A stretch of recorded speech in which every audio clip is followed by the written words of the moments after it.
বাঙালি খানায় সবাইকে স্বাগত জানাই। আপনারা তো অনেকভাবে ইলিশ মাছের মাথা দিয়ে কচু শাক রান্না করে খেয়েছেন। একবার আমার মতন করে সহজ পদ্ধতিতে আপনিও শিখে নিতে পারবেন ছোট ছোট টিপস সহ। তবে আজকে আমি এখানে ইলিশ মাছের মাথা দিয়ে কচু শাক দিয়ে রান্না করব, কোনো বাটা মশলা বা পেঁয়াজ রসুন ছাড়া। এতটাই সুস্বাদু হয়েছিল খেতে, আপনারা একবার রান্না করলে বারবার রান্না করবেন। তবে আজকে আমি এখানে কিভাবে ইলিশ মাছের মাথা দিয়ে কচু শাক রান্না করলাম, চলুন সেটা একবার দেখে নেওয়া যাক ভিডিওর মাধ্যমে।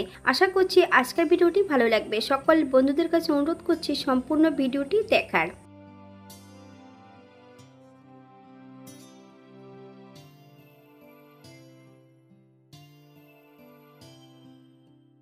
এখানে আমি আগের থেকে বেশ কিছুটা কচু শাক কেটে রেখেছি, কেটে পরিষ্কার করে ধুয়ে রেখেছি। আপনারা এর থেকে ছোট বড় টুকরো করে কেটে নিতে পারেন। এই পর্যায়ে কচু শাকগুলো আমি সেদ্ধ করে নেব।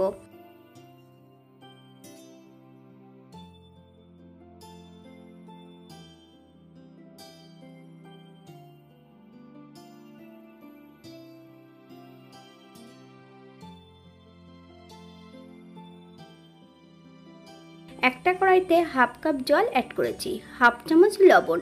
জল ফোটা পর্যন্ত অপেক্ষা করতে হবে।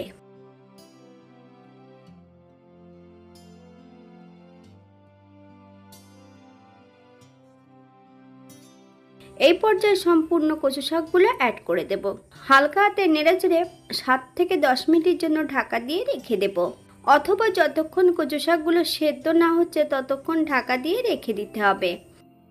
বাঙালি রান্না ঘরোয়া উপকরণ দিয়ে। আপনাদের যদি রান্নাগুলো পছন্দ হয় তাহলে চ্যানেলটি সাবস্ক্রাইব করে দিয়ে পাশে থাকবেন, পাশে থাকা বেলটি বাজিয়ে দেবেন, নইলে নিত্য নতুন রান্নার নোটিফিকেশন পাবেন না। আমার এই চ্যানেলে বিভিন্ন ধরনের আমিষ নিরামিষ রেসিপি দেওয়া আছে, আপনাদের যদি পছন্দ হয় তাহলে চ্যানেলটি ঘুরে একবার দেখে নেবেন। সম্পূর্ণ কচু শাকগুলো আমি সেদ্ধ করে জল ঝরিয়ে নিয়েছি। আপনারা এর থেকে কম বেশি সেদ্ধ করে নিতে পারেন।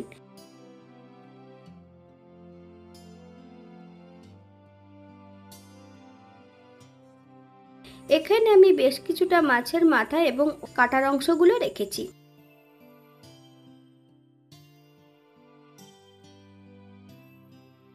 এই পর্যায়ে হাফ চামচ লবণ আর হাফ চামচ হলুদ গুঁড়ো দিয়ে বেশ ভালো করে ভেজে নেব। তবে আমি রান্নাটি করছি কিন্তু সর্ষের তেলে। উল্টিয়ে পাল্টিয়ে বেশ মাছের মাথাগুলো ভালো করে ভেজে নিতে হবে। তবে আপনারা আপনাদের পছন্দ মতন মাছগুলো ভেজে নিতে পারেন।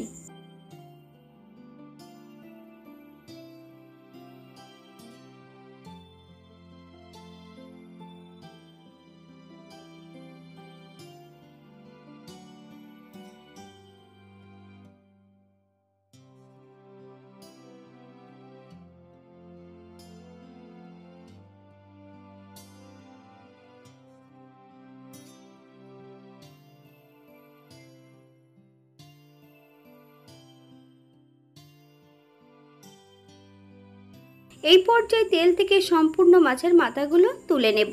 তবে আপনারা এর থেকে কম বেশি ভেজে নিতে পারেন।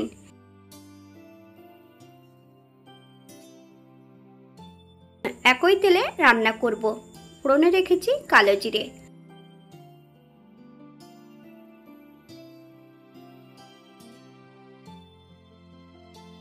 ফোড়ন থেকে সুগন্ধ বেরোলে বেশ কয়েকটা কাঁচা লঙ্কা অ্যাড করব। আপনারা যদি পছন্দ করেন তাহলে পরিমাণে বাড়িয়ে দিতে পারেন।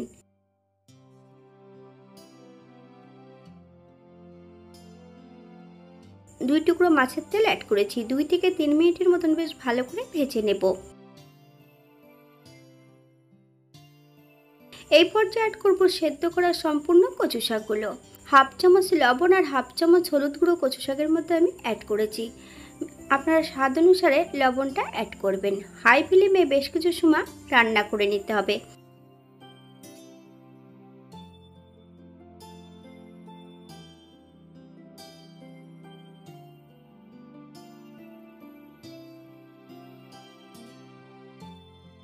এই পর্যায়ে 5 থেকে 7 মিনিটের জন্য ঢাকা দিয়ে রেখে দেব মিডিয়াম আঁচে। তবে শুধু ঢাকা দিয়ে রেখে দিলে হবে না, ঢাকা খুলে মাঝে মাঝে একটু নেড়ে চেড়ে দিতে হবে, নইলে কড়ার নিচটাতে লেগে যেতে পারে।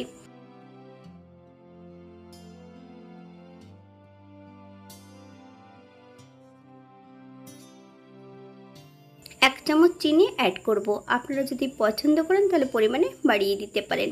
চিনি অ্যাড করার পর 3 থেকে 4 মিনিটের মতন হাই ফ্লেমে রান্না করে নিতে হবে, নইলে চিনির কাঁচা গন্ধটা থেকে যেতে পারে।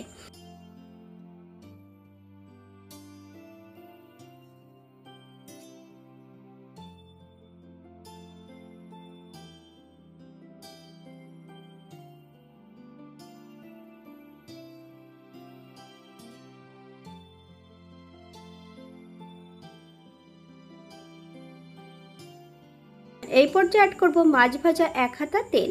আপনারা এর থেকে কম বেশি অ্যাড করতে পারেন।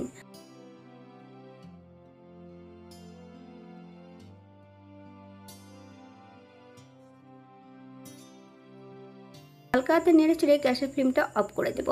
5 মিনিটের জন্য স্ট্যান্ডিং টাইম দেব, তারপর সার্ভ করব।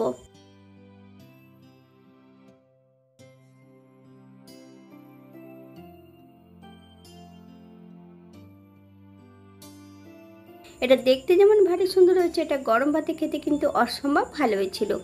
আজকে আমি এখানে কচু শাক রান্না করেছিলাম কোনো মশলা ছাড়া। আপনারা যদি পছন্দ করেন পেঁয়াজ, রসুন বা অন্যান্য মশলা ব্যবহার করতে পারেন।